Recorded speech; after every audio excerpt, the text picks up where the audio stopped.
I was sick for so long and I had absolutely no clue just how profoundly my emotional state was affecting my ability to heal. So in today's video, I'm going to talk about why I had to do emotional healing to recover my health, what happened when I started, and what I had to work on. Why did I have to do it? Well, this is all in hindsight because at the time I was blind to it. The way I felt in myself emotionally had really crept up over time. It was a bit like a bad relationship. You don't realize it's bad because you're in it. And it starts to feel like normal, and that's what had happened to me. Years that I'd been trying to heal had fundamentally changed me. And over those years, I had got further and further away from who I was and how I used to feel. And I doubled down on some of the unhealthy behaviors and beliefs that I had because those had helped me feel safe in the past, like perfectionism. And something like perfectionism I didn't realize was no longer serving me, but actually keeping me stuck. So over time, my mood had got darker and darker. I was less optimistic about life. I'd felt more and more alone in this world, and a lot of relationships had broken down. And I got to this point where I felt like I couldn't go on anymore because life was really feeling like an ordeal. And because my health was deteriorating in this sort of super sadness, I stopped trusting that I even knew what I needed to do to get my health back. And so my confidence was at an all-time low and I'd run out of options. And it was only as things became unbearable that I made a link between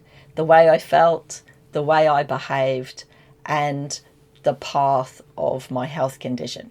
And so it got so bad I could no longer ignore it. And I've got to tell you, when you learn that your emotions are potentially keeping you stuck in chronic illness, it can feel really overwhelming, because I thought that I'd have to become this really zen person and resolve all of the issues that I had in order to get my health back. I didn't realize that not doing this had cost me so much time. I have a lot of empathy for myself because when you're in it, you can't really see the issues and you don't know where you need to go. And I'd been happy to throw thousands of pounds away on tweaks of the same thing that I'd been doing for decades. And yet I tried to DIY something that was so fundamental and so mysterious. What did I work on? Well, emotionally, I was a big mess. So I'm going to give you a flavor of the types of things I worked on, so you might be able to spot these for yourself. Feelings about my old life. I had so much grief about what I'd lost, what I used to be, how I used to feel. I miss my career. All of that hard work that I'd put in to build it, it just was a huge loss. And I didn't realize just how much confidence I drew from my work. So the next thing I looked at was relationships with family at the time, but also in the past. I'd always been quite a loner and I'd never really felt like I fitted in.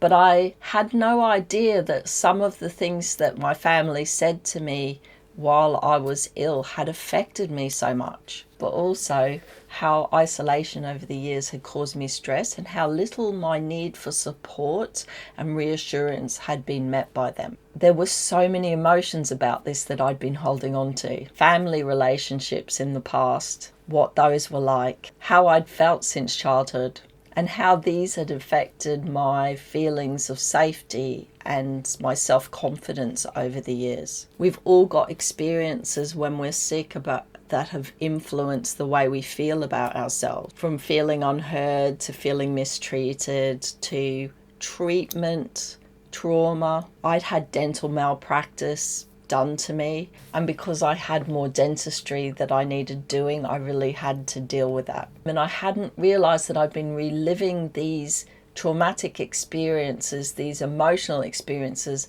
over and over again on a daily basis, and that these emotions were trapped in my body. If this sounds like you so far, I have a free training which is going to take you through the steps I took and the same ones I use with my clients so that they can get emotional freedom and really kickstart the healing process. The link is in the description. Go check it out. Now let's get back to the video. So the next thing I had to look at was how I felt about myself. Chronic illness had taken such a toll on my self-esteem. I didn't like myself. I didn't like the way I looked. And I also felt guilt and anger at myself for letting myself get into this situation. And what that had led to was a lack of trust in myself, plus the guilt and the shame and all these other emotions which I became stuck in.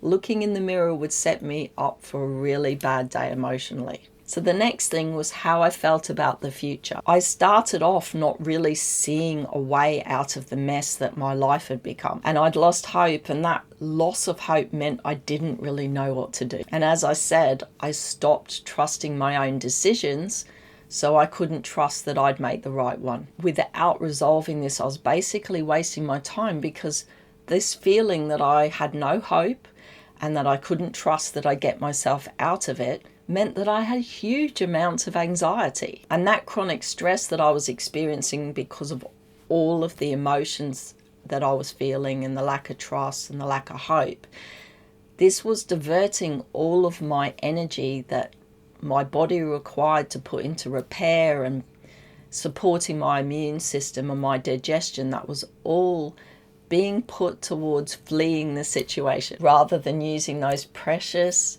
resources to heal my body. So no emotions are bad. We're supposed to feel emotions to be human. It's only a problem if we get stuck in them, because they really do a number on your health. So this video is going to tell you which ones to look out for. You might want to watch that next.